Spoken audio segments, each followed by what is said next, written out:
Donc aujourd'hui, je vais exposer sur le thème conception et développement d'architecture d'intelligence artificielle pour des cas d'usage concrets.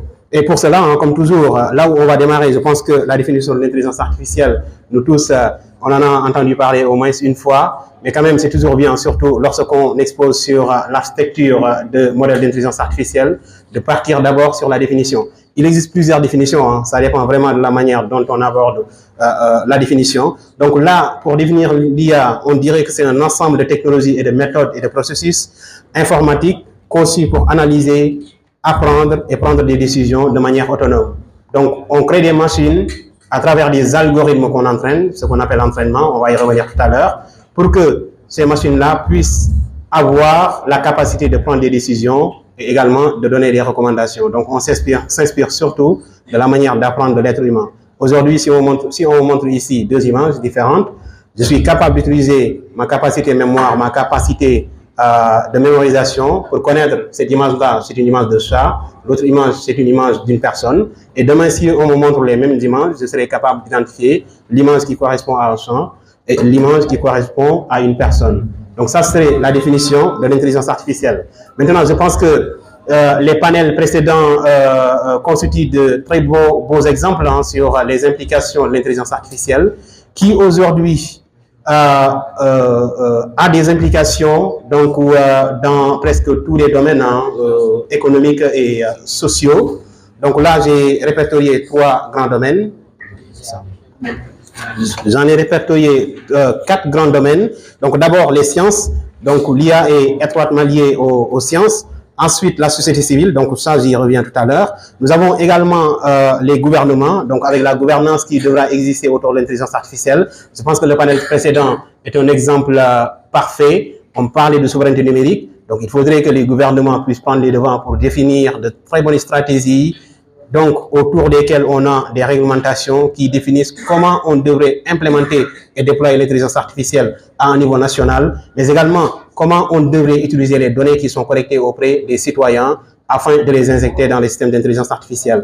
Industrielle, donc les entreprises aujourd'hui font beaucoup appel à l'intelligence artificielle, que ce soit dans le secteur du transport, dans le secteur de la sécurité, de l'environnement et dans d'autres secteurs d'activité aussi.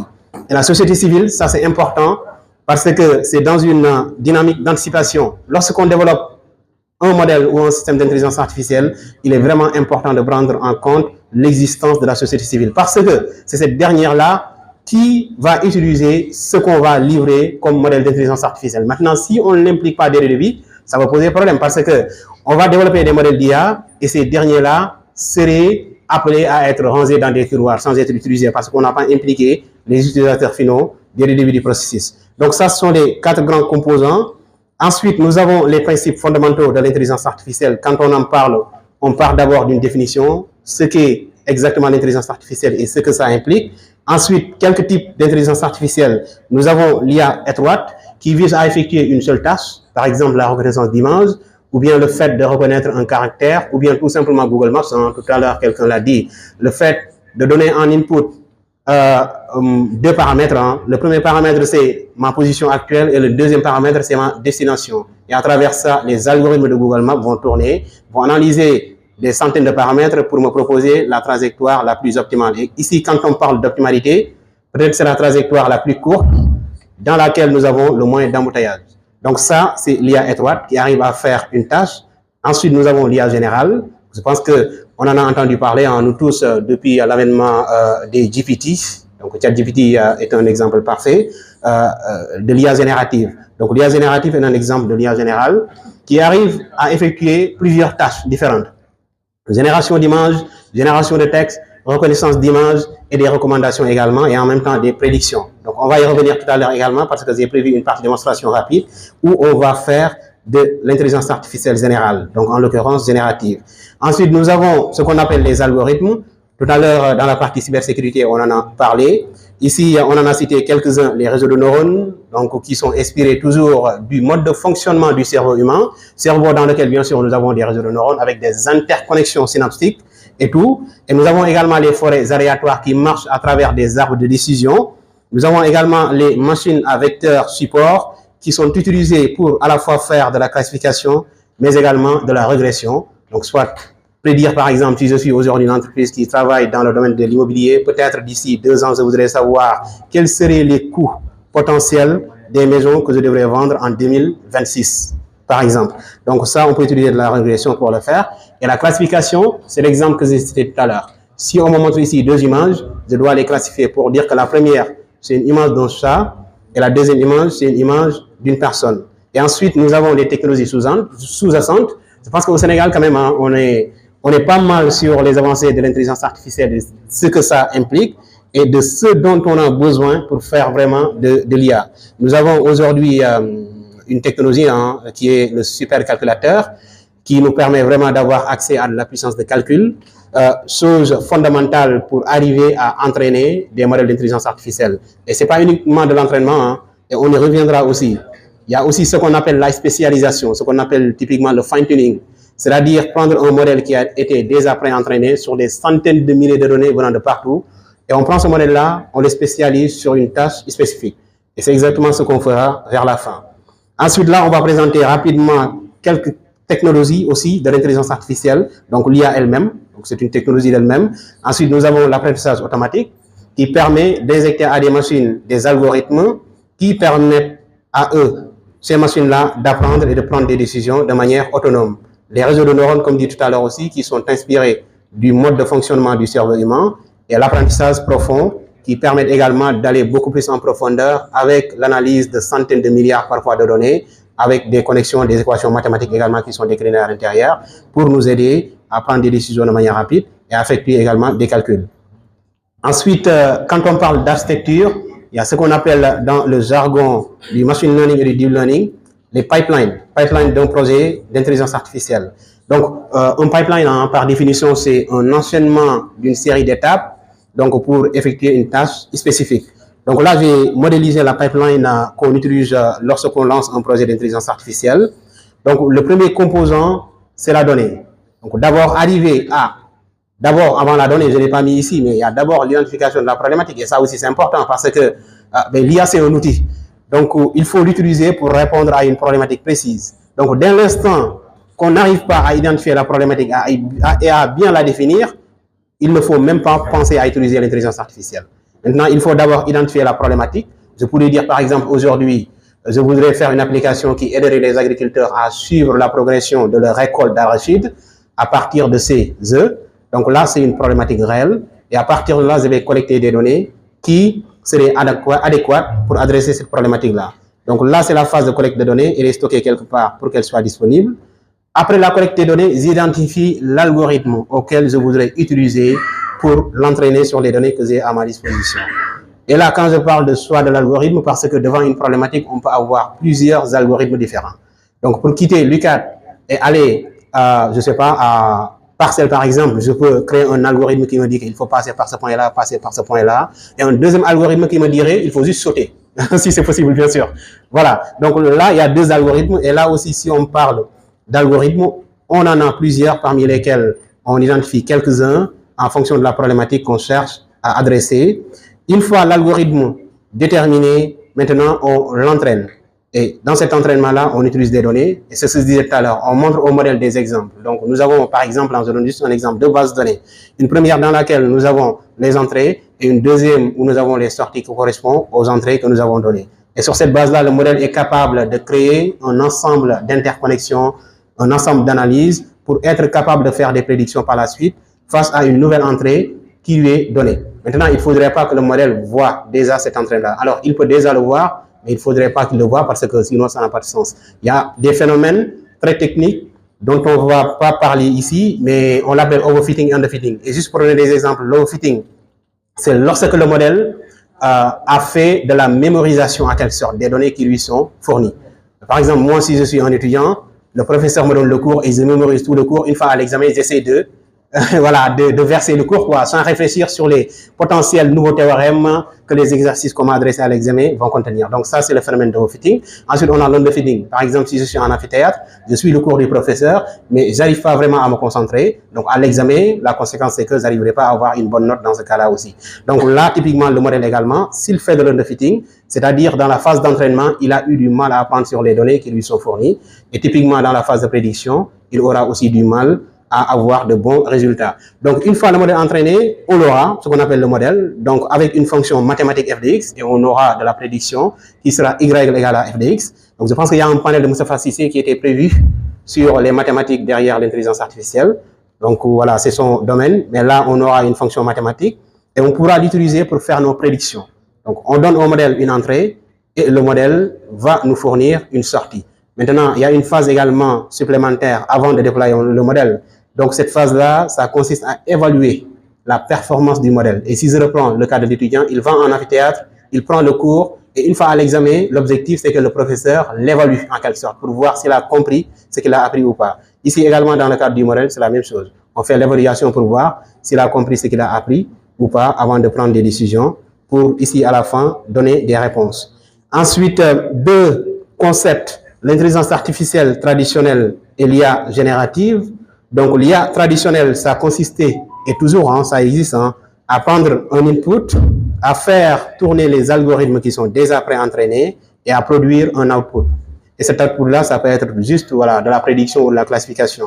Donc, dans cet exemple-là, on lui donne en entrée un chat et l'algorithme est capable d'identifier ça pour nous dire que voilà, ça c'est un chat. Et c'est utilisé dans plusieurs domaines, hein, tels que la sécurité, par exemple, aujourd'hui, avec les caméras qui sont branchées un peu partout dans les rues, pour identifier, voilà, si cette image-là, c'est une image d'une voiture, ou c'est une image d'une personne, ou c'est un objet, tout simplement.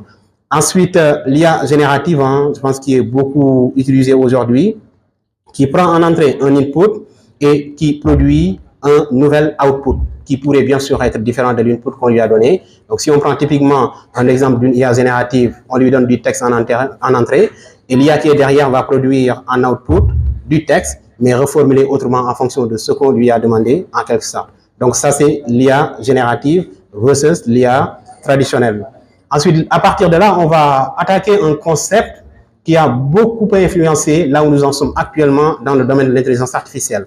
Et avant ça, je voudrais mettre un peu le point sur quelque chose hein, qui me semble très très intéressant et qui serait bien sûr en parfaite adéquation avec le panel précédent. Donc l'interconnexion qui devrait exister entre le monde de la recherche et le monde de l'entreprise. Donc ce papier-là, qui a été publié en 2017, est un parfait exemple pour ça. Attention is all you need. C'est-à-dire, on a vraiment besoin de l'attention pour pouvoir apprendre, comprendre et arriver à produire des résultats. Donc, ce papier-là a été réalisé par des gens de Google, donc des chercheurs de Google. Et par la suite, ils ont vu que ça a produit de très bons résultats et ils ont vraiment créé des modèles open source derrière pour divulguer ça au niveau des communautés, d'entreprises et de chercheurs, afin que ces dernières-là, ces communautés puissent l'utiliser et créer des modèles que nous avons aujourd'hui, les modèles GPT qui sont très, très puissants. Donc, ce sont les transformers qui sont derrière. Et là, avant les transformers, on va d'abord parler des grands modèles de langue, ce qu'on appelle les LLM. Donc, c'est des modèles qui ont été pré-entraînés sur des centaines de milliards de données venant de différentes sources et de différentes formes. Il y a des images, il y a des sons, il y a des textes, etc. Et ces modèles sont capables d'utiliser leur capacité avec ce qu'ils ont appris pour produire de nouveaux résultats en fonction de la demande qui leur sont adressées. Donc, ça, c'est ce qu'on appelle les LLM. Et toujours, hein, ils ont été inspirés des réseaux de neurones humains, donc de la manière d'apprendre l'être humain. Aujourd'hui, voilà, nous avons croisé ici dans la salle 5 paramètres différents et arriver à tirer une conclusion de ces 5 paramètres-là que j'ai eu à analyser. Donc ça, ce sont les LLM et ils ont aussi été inspirés par les modèles des transformers. Donc les transformers sont des modèles de réseaux de neurones composés de deux grandes branches. Donc il y a ce qu'on appelle l'encodeur qui prend les entrées ou l'entrée et produit de la vectorisation. Donc, cette vectorisation-là ensuite est utilisée pour être injectée dans les décodeurs. Et ce dernier-là va faire le décodage avec ce qu'il faudra faire comme tâche spécifique. Soit ce sera de la traduction de texte, prendre de l'anglais et traduire ça en wolof, ou bien prendre du yola et traduire ça en syrien, ou vice-versa, et ensuite le produire qui serait soit du texte ou de l'image, ça dépend de la tâche qu'on cherche à effectuer. Maintenant, ce qu'il faut noter ici, c'est que ces transformers-là, ce qu'ils font, c'est trouver juste, s'il s'agit en tout cas de la génération de texte, c'est juste trouver le prochain mot en fonction des précédents mots qui lui sont donnés en anglais. Donc, comment ça marche? Je donne ici un exemple. Et je vais également saisir l'occasion pour vous montrer quelle serait la relation entre ces transformers-là, leur mode de fonctionnement, et là où nous en sommes actuellement sur les IA génératives. Donc, si je demande à mon modèle de transformer, écris-moi une histoire. Donc je mets point, ça c'est l'entrée de mon modèle. Donc ici, on sait qu'en général, si on demande à quelqu'un d'écrire une histoire, il aurait tendance à démarrer par l'expression « il était une fois ». Donc là, on dit que le modèle va donner la première sortie « il était une fois ». Ensuite, donc, il a fait des prédictions, c'est-à-dire qu'il a compris que les prochains mots qui vont suivre l'histoire, c'est « il était une fois ». Et on va réinjecter ça dans le contexte. C'est-à-dire, au lieu de donner le modèle, justement, écrire une histoire, on va lui donner écrire une histoire, point, il était une fois. Le modèle va prendre ça en entrée et va prédire les prochains mots. Les prochains mots, c'est dans un village. Maintenant, nous avons il était une fois dans un village. On réinjecte encore ce contexte-là, ces mots-là, dans le contexte. Et finalement, on a comme entrée écrire une histoire, il était une fois dans un village. Et le modèle va continuer à prédire les prochains mots. Et si vous avez utilisé ChatGPT, c'est exactement comme ça que ça marche. Maintenant, ChatGPT, on ne lui réinjecte pas le contexte, mais c'est lui-même qui se réinjecte le contexte en fonction des mots qu'il prédit au fur et à mesure. Donc c'est comme ça que ça marche les transformations, la prédiction d'un prochain mot en fonction des précédents mots, mais également avec un processus itératif, ça arrive vraiment à produire un texte très très long, et avec bien sûr des processus de réseau de neurones qui sont derrière. Ensuite, ici également, nous avons les réseaux de neurones génératifs aussi, qui est un concept également très très intéressant. Comme dit tout à l'heure, quand on fait l'intelligence artificielle, il y a vraiment quelque chose de fondamental qu'il faut prendre en compte. C'est que c'est les modèles qui sont derrière. Et quand on parle de modèle, c'est de la modélisation. Ce n'est pas la perfection, mais on tend vers la perfection. On a un taux d'erreur de 2%. Si on le réduit jusqu'à 0,005%, c'est bon.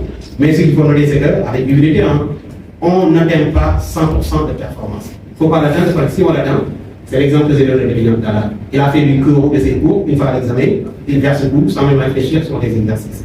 Donc là, on essaie de réduire le taux d'erreur au maximum possible. Et cette architecture-là permet de faire ça. Nous avons deux éléments, le réseau générateur et le réseau discriminateur, qui sont en compétition continue.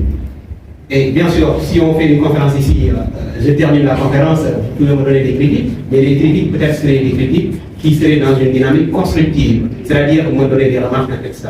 Donc ici, le deuxième élément, le réseau discriminateur va donner des critiques au fur et à mesure au premier élément, le réseau générateur. Et ce sera un processus itératif. Donc on donne du but aléatoire au premier élément, et ce dernier-là va générer une image. Et le deuxième réseau, le discriminateur, va utiliser des images qui sont vraiment réelles pour évaluer les images générées par les réseaux générateurs, afin de dire si ces images-là sont bonnes ou pas. S'ils sont bonnes, c'est bon. S'ils ne sont pas bonnes, il va donner un retour au réseau générateur pour lui dire attention, il faut régénérer encore. Et ce dernier-là va rentrer dans un processus itératif, générer, le deuxième va évaluer, régénérer, le deuxième va évaluer, etc. Jusqu'à arriver à avoir une image qui est vraiment parfaite. Et si vous avez utilisé les modèles de génération d'images, par exemple, vous l'avez remarqué, on lui donne une query, par exemple, et le modèle arrive à nous produire une image de manière très rapide, parce qu'ils ont utilisé des supercalculateurs tels que celui de la Synérie, mais vraiment des supercalculateurs très très puissants, de sorte qu'on a vraiment l'impression que le modèle produit les résultats en un laps de temps, quelques millisecondes par exemple. Donc ça aussi c'est une architecture qui est très très intéressante, qui est aujourd'hui beaucoup utilisée dans le domaine de l'intelligence artificielle. Et là on va rapidement parler de quelques cas d'usage, et c'est ce que je disais tout à l'heure, on va surtout se focaliser sur les modèles, grands modèles de langue. Donc ici ce qu'on va faire, on a un grand modèle de langue qui a été pré-entraîné sur des centaines de milliards de données, images, textes, sons. Mais moi, en fonction de mon domaine, je ne suis pas intéressé par tous les domaines, bien sûr. Je me focalise sur une et une seule problématique. En fonction de cette problématique-là, il y a un domaine spécifique que j'ai identifié. Soit c'est l'éducation, c'est la santé et l'agriculture. Donc, j'ai le modèle. Heureusement, il y a des modèles de production, on va y revenir tout à l'heure. Je spécialise le modèle sur la tâche à laquelle je cherche à résoudre. Donc là, j'ai donné l'éducation et la santé, par exemple. Et nous, ce qu'on appelle, l'appellation qu'on donne à ça, c'est la création d'une intelligence artificielle spécialisée. Parce que quoi qu'on puisse dire aussi, c'est vraiment de spécialiser ça.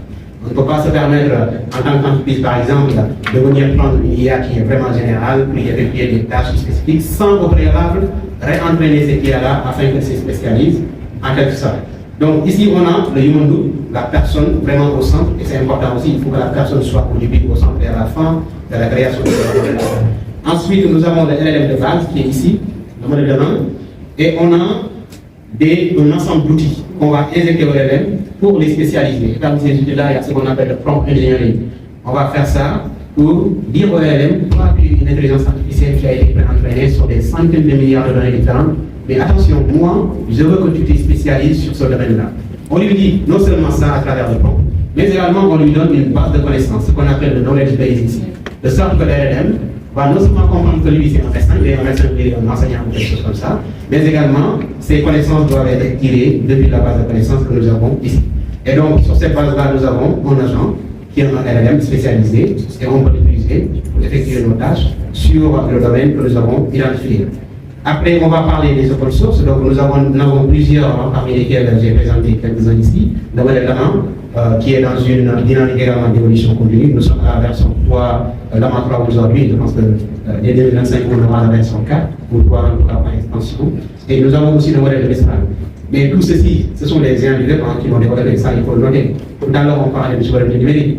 Moi, je pense qu'on peut saisir vraiment l'occasion, mais il faut qu'on maîtrise comment on les utilise pour développer des cas d'usage qui seront nationaux afin de répondre à des problématiques qui sont nationales en fait ça. Mais typiquement aujourd'hui, si vous allez développer un modèle de Lama, il faut créer un centre d'excellence comme dit tout à l'heure, il faut prendre le temps également pour collecter des données, il faut prendre le temps pour former une masse critique, on en a au Sénégal, une masse critique d'ingénieurs qui sont bien formés, et tout ça c'est nécessaire pour arriver à créer un modèle comme Lama ou un modèle comme Mistral.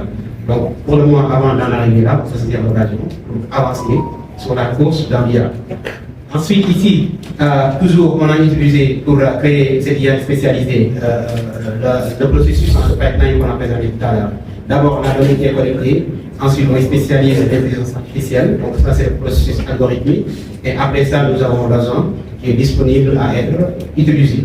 Et là, la démonstration rapide que je voulais faire, je pense qu'il ne me reste pas beaucoup de temps, c'est un LLM que j'ai spécialisé sur l'analyse des politiques publiques. Typiquement, c'est une problématique. Aujourd'hui, les institutions publiques ou même les universitaires qui voudraient, ou même les doctorants qui voudraient avoir accès à la documentation qui traite des politiques publiques. Donc, c'est des documents qui sont déclinés sur des centaines de pages, ou même parfois des milliers de pages, qui contiennent de l'information vraiment très très diversifiée sur plusieurs secteurs d'activité. Donc, je peux utiliser un agent qui est spécialisé afin qu'il m'assiste à analyser ces documents-là et à en extraire de l'information qui est pertinente. Mais avant, il y a un processus que j'ai présenté tout à l'heure, qu'il faut suivre pour en arriver là. Donc, je vais aller ici, je pense que je vais partager pour cet écran. Ah, c'est bon. Donc là, la première chose qui a été faite, c'est d'abord de collecter la donnée. Donc la donnée, elle est là, si je rentre dedans ici. Nous avons un document de 91 pages qui vient du ministère des Finances et du Budget, et c'est le document de programmation budgétaire et économique pluriannuel, voilà, 2025-2027. Donc, non seulement on a ce document-là, et ensuite, on a dit à notre RLM qu'il doit être spécialisé en analyse des politiques publiques. C'est-à-dire qu'il doit vraiment inciter les chercheurs, les fonctionnaires et les doctorants à analyser ces genres de documents-là de politique publique. Donc, lui, il connaît déjà sa spécialité, et ensuite, on va utiliser du prompting pour discuter avec ce document-là en quelque sorte. Donc, ce qu'on va faire là, on va lui adresser quelques questions, et après, on verra que l'RLM va utiliser ses connaissances vraiment pour répondre. Quelles questions vous pouvez lui adresser? Par exemple, voulez-vous une question qu'on pouvez lui adresser? Synthèse du document en une ligne. Synthèse du document en une ligne? Bon, on va voir, hein. Synthèse du document en une ligne. On va voir ce qu'il nous dira sur la synthèse du document en une ligne. Donc là, il nous donne ça. Le document de programmation budgétaire et économique pluriannuel 2025-2027 du Sénégal présente des orientations stratégiques visant à assurer la croissance inclusive, la souveraineté alimentaire, le développement industriel et la résilience économique, tout en renforçant la transparence et l'efficacité de la gestion des finances publiques. Donc ça, c'est la réponse. Donc vous avez C'est un bon document. Synthèse dans un caractère.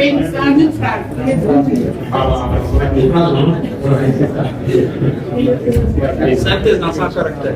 En 100 caractères. On va aller vite.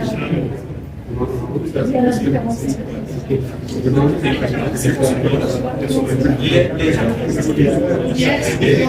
document en 100 caractères, on va voir ce qu'il nous dira.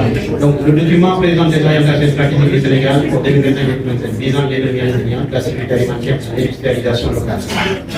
Donc, je voulais juste montrer cet exemple pour vraiment aussi montrer à quel point aujourd'hui on peut s'appuyer sur les modèles open source qui existent d'intelligence artificielle, arriver à répondre à des problématiques peut-être qui seraient simples Mais avec cette résolution-là, il y aurait un gros impact quand même sur différents secteurs d'activité. Parce que je pense que les politiques sectorielles, les politiques publiques quand même passent dans tous les secteurs, que ce soit l'enseignement, l'éducation, la santé, etc., etc.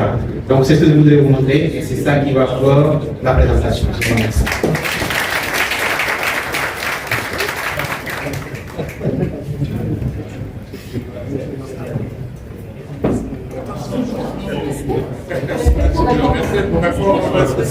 Donc, sans trop tarder, si vous avez des questions, une ou deux questions.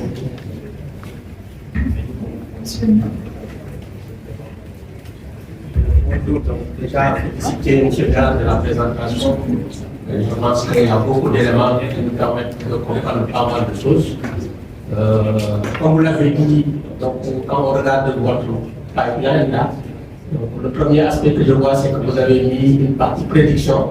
Ma première question, c'est qu'en fait, est-ce que ça se limite seulement à la prédiction ou en fait les modèles d'IA que nous avons nous permettent aussi de faire de la détection d'autres choses? La deuxième question, c'est par rapport à la collecte de données. C'est quelle stratégie qu'il faut mettre aujourd'hui au niveau national ou au niveau régional pour avoir les données tout en sachant qu'aujourd'hui, les problématiques d'agriculture et de santé au niveau de l'Europe, c'est différent par rapport à ce que nous avons au niveau du Sénégal. Donc peut-être qu'on n'a pas, on a besoin d'avoir des données qui sont propres par rapport à notre environnement. Donc est-ce qu'il y a une stratégie aujourd'hui qu'on devrait mettre en place pour avoir ces données-là, tout en sachant qu'elles n'existent pas? Merci beaucoup.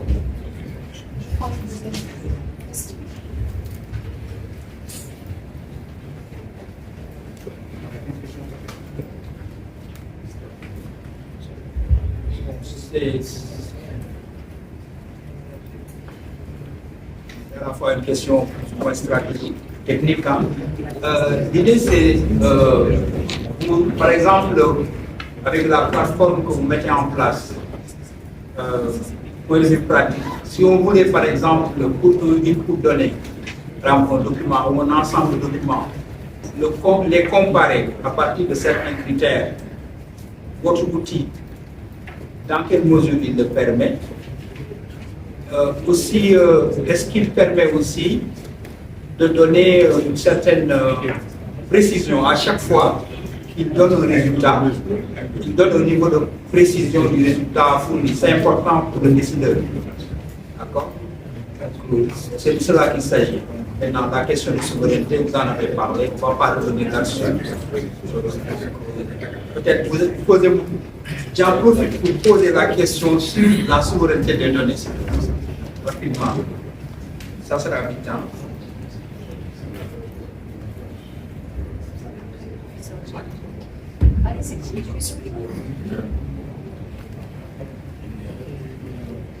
Voilà, merci. Vous utilisez quel IA derrière ici? Ok. Alors, en mode en ligne. Alors, on a les deux possibilités, on a les deux options. Ça dépend de la qui on fait pour la demande de l'utilisateur. Si l'utilisateur veut en place on a dit. Sinon, également, on a les open source. Mais c'est là que on a Je pense que dans certains secteurs comme les avocats, les juges, ils analysent beaucoup de lois sur le texte. Voilà, je pense que c'est un travail qu'ils auraient pu peut-être leur faciliter la tâche. Voilà, merci. Voilà, donc, je voulais d'abord vous féliciter et magnifier votre travail. Je voulais faire une petite réflexion et l'exemple qui est ici en est une illustration. Parce que vous avez demandé une synthèse en une ligne. Beaucoup pensent qu'il y a plusieurs lignes. Mais ça dépend de quelle est la taille d'une ligne selon lui. Et l'affichage fait que ça apparaît en plusieurs lignes. Qu'est-ce que ça veut dire? Ça veut dire qu'on a tendance à beaucoup utiliser l'IA, juste utiliser l'IA, mais on ne se pose pas vraiment les questions avancées sur l'IA. Parce qu'actuellement, vous avez un réseau de neurones qui est considéré milliards de neurones. N'est-ce pas? Mais en réalité, la prédiction n'est faite que par quelques-uns des neurones. Et tous les autres neurones sont là, mais limite retardent le modèle. Et il y a une problématique qui est en train de se développer, c'est ce qu'on appelle l'explicabilité et l'interprétabilité du modèle du réseau de neurones. Et je pense qu'on gagnerait à aller dans ce sens-là pour pouvoir comprendre réellement ce que fait l'IA et comment est-ce que le réseau de neurones. Ça va permettre d'optimiser, d'améliorer les réseaux de neurones pour avoir des modèles beaucoup plus légers, qui iront plus vite et qui feront une meilleure production. C'est une problématique qui est là et qui est source de nous. Et voilà, ça mérite une réflexion. Merci.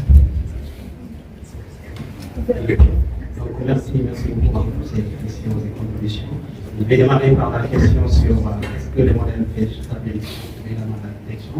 Donc, comme dit tout à l'heure, ça dépend vraiment de la tâche que chaque expert a effectuée. Donc, j'aimerais bien sûr arriver à faire la détection. Et le cas le plus, je pense, cité, c'est le cas de la détection de fraude bancaire.